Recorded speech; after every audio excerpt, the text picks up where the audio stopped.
I've coached thousands of clients to achieve head-turning results, as well as trained world champions and Commonwealth Games gold medalists.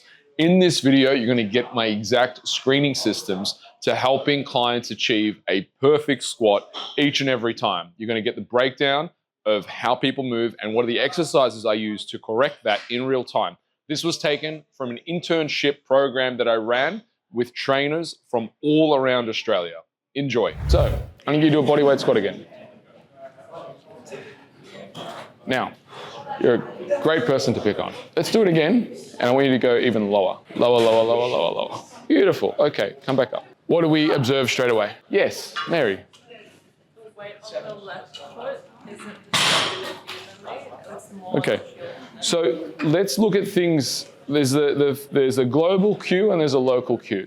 What you just gave now isn't necessarily incorrect, but it's a local cue. There's something much bigger that's going on that if you address that, is going to address that. Let's just do this. Yeah, perfect. Go 45. Sideways? There. No, not sideways, 45. There, perfect. Yep. Now squat. Perfect. Yes. Good man. Do you want to say it a little louder for everyone else? Oh, yeah, like pretty strong butt wink, shifting of the hips. Yeah, everyone get that? Now, what is a butt wink? What is it, if we get more to the point? It's an inefficiency or a deficiency of someone utilizing their core. So you might also say she has a weak core. You might say, but I do a lot of Pilates and I do a lot of sit-ups. Sure, you have a strong core. But in relation to the neural chain of how her core functions in relation to as she progresses through motion, it does not stabilize. So this is where, like, glutes are a really great example. You have a lot of girls who do like glute bridge after glute bridge after glute bridge. Yana fits in this category. And they develop great glutes. But you test them functionally and they're shithouse because they're not doing anything standing. They don't actually have the ability, neuromuscular, to stabilize their glutes in through a squat. Their femurs still rotate in, even despite that they have hypertrophied their glute, for example. So it's a bit like this. People can do a lot of sit-ups and abs, but if it's not integrated into a movement, into the chain, people's abs will not turn on. And I probably assume that's what's happening here a little bit, is her abs aren't engaging and integrated into a proper open chain movement. So the way we're going to start to correct this is just do one more time bodyweight squat for me. All right, so let's continue. So we need to get her to use her core more. So what we're going to do is we're going to get her this kettlebell. You're going to hold it upside down. You're going to push it away from you. Hold it there, hold it there. Now I want you to do the same thing, squat down. Lock out your arms when you do it too. And push it away, push it away, push it away. Did that improve her butt wink? Can you just go on that 45-degree axis for us? And even let's take a little bit wider. Yeah, that's nice. All right, now go. Now just do it a little bit slower. Slow it down, slow it down, slow it down, slow it down. Beautiful. Okay, so I'll take this away again. Did it improve her butt wink? Do we understand why? Core's engaged a lot more, right? Why is her core engaged? Because it has to be. If her core wasn't engaged, she should fall flat on her face. Understand? So we put this out in front of her. She now has to activate her core. Questions before we move on? All right. Now, we are going to assess her lower body again. Before you're doing this is called the clat test. You need to be standing in front of her when you do this test. You don't get closer, you just stand so everyone can see you, right?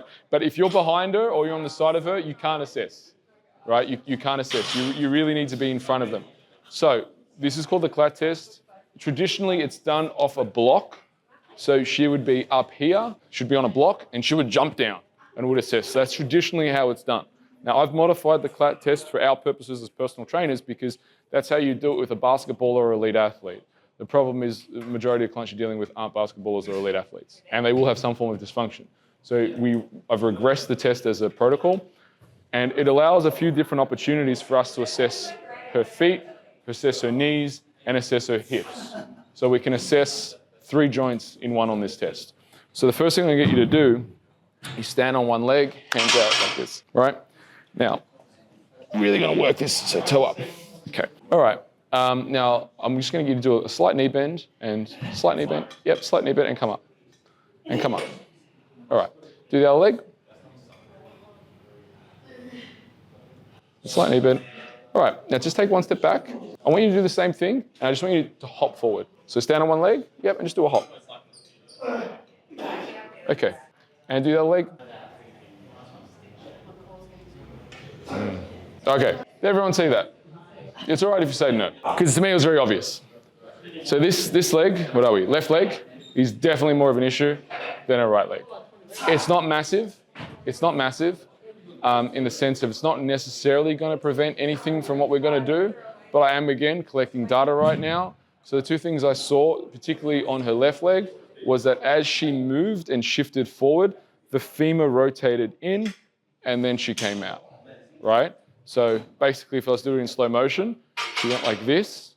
I'm exaggerating, but the femur rotated in and then she landed and then she came in again. What happened? What does a muscle move towards? What does a joint rather, or the bone, what does it move towards? It always moves towards our strength. It moves away from weakness.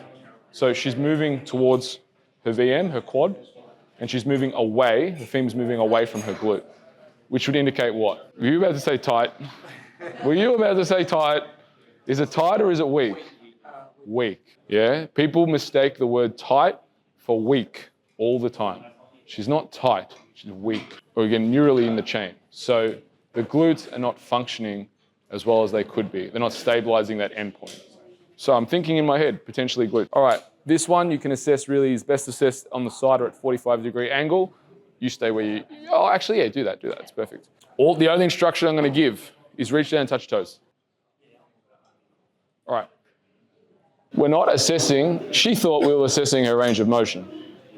Like most of your clients think, when we give them that test, they will think we're assessing range of motion. We're not assessing range of motion. We're assessing whether they use their lower back or whether they use their hips. She passes, she uses her hips, right?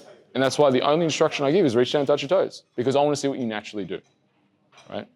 Again, this isn't necessarily going to be, I'm going to make a decision from this test alone, but if this test also correlates to other things I see, it's helpful information for me. Because the next test is going to be the backward flexion test, where put your hands on your hips, she did it before, you're just going to lean back, just you do it a couple of times, and just this, yeah, there you go. She pretty much passes straight away. I'll tell you the considerations on that one is for the lower back. So particularly for deadlifting and also overhead pressing. But she's clear on both. Last test. Now there are more than 5 tests, yes, but these are the 5 that I use every single time, and then from there I'll use others if needed. But you get really good at these 5 tests, you'll get most of what you need. Okay. And all of these tests that we're doing right now are challenge tests. What are they? Right. They're not passive tests, which is what a lot of, say, physios will do, which isn't really that helpful when you're running, jumping, lifting weights. That's why we want challenge tests. Hands up overhead. So she's using a biocranial grip, so hands straight, perfect. She's going to stay in that position. Yep, straight overhead, straight overhead. Yep, stay in that position. Now we're going to get a squat all the way down. Tom, what do we see? Shoulders came forward as she came down. Okay, so what Tom's correctly pointing out is if you look at the line from her bicep should be covering her ear, which in this position it is. Now for her to get into this extended position, it's actually really nice. She's not getting through to the lumbar extension, like she's not doing, just sway really back for me like this. She's not doing this. So in other words, her hands aren't here and she's using her lower back to get into the position. She's able to, bring your ribs down. She's able to keep that straight upwards, which is really, really nice. So she gets a pass there. But as she moves through space and time, or rather just space, let's go through, down, that comes forward, her abs rounds, which then indicates weakness in the upper back, and specifically thoracic extension. Come back up. All right, let's give her a round of applause. So right now, I have enough information. Well, I need to talk to her about her goals. I haven't talked to her about her goals. I've simply assessed her. Just for the purposes of this demonstration, I'm just going to assume her goals are that she wants to get a 100-kilo deadlift and be able to do a chin-up. Let's just say that's your goal, right? And maybe there's some body comp stuff in there because there always is, but I have enough information to go ahead and write her program. She doesn't need that much considerations, but I will start her, depending on how much time I have, probably a little bit more conservatively, meaning that I'll probably start phase 1 with unilateral work, then move into bilateral work. I'm going to include a lot of pauses, and I'm definitely going to include a lot of rowing for her. Also going to instruct her to change her footwear and not wear that footwear inside of a gym, Probably when we squat, I'm also going to instruct to get a band around her knees. So she uses her glutes, and also as part of her M series, which is the warm-ups that we do, it's going to be pretty core focused.